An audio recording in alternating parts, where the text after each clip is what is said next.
नमस्कार साथियों, आप सुन रहे हैं दिव्य वाणी। सोमवार का दिन है और सोमवार का अर्थ ही है भोलेनाथ का दिन। कहते हैं जो भक्त सोमवार को शिवजी की पूजा करता है, शिवलिंग पर गंगा जल चढ़ाता है और श्रद्धा से व्रत करता है, उसकी सभी मनोकामनाएं पूरी होती है। आज हम आपके लिए लेकर आए हैं गंगा के पृथ्वी पर अवतरण की पावन कथा। यह कथा न केवल गंगा माता के महत्व को बताती है, बल्कि शिवजी की करुणा और आशीर्वाद का भी सुंदर प्रतीक है। आइए जानते हैं माँ गंगा कैसे पृथ्वी पर पधारी।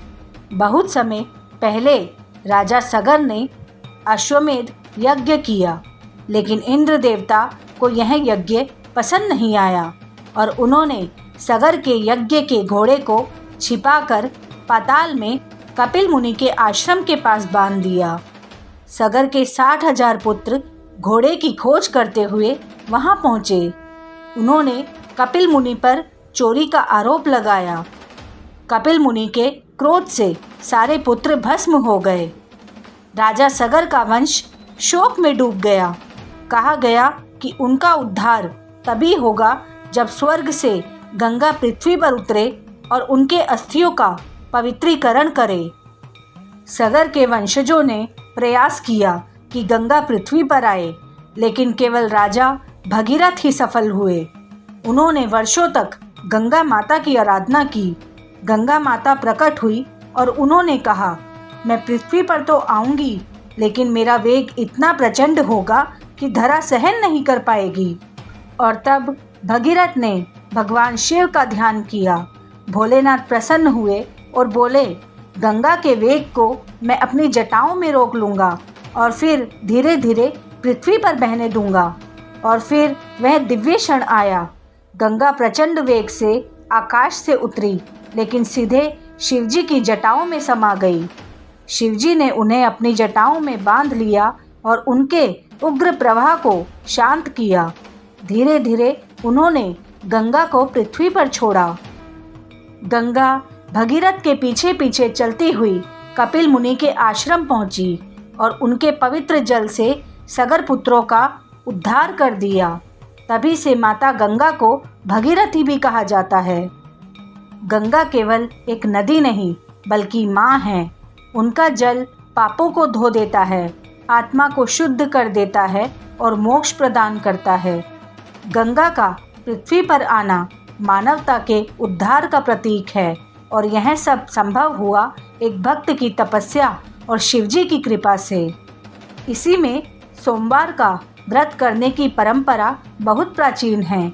इसे 16 सोमवार व्रत भी कहा जाता है। इसमें प्रातःकाल स्नान करें, स्वच्छ वस्त्र पहने, घर या मंदिर में शिवलिंग का पूजन करें। शिवलिंग पर गंगा जल, दूध, दही, शहद, शक्कर और बेलपत्र चढ़ाए।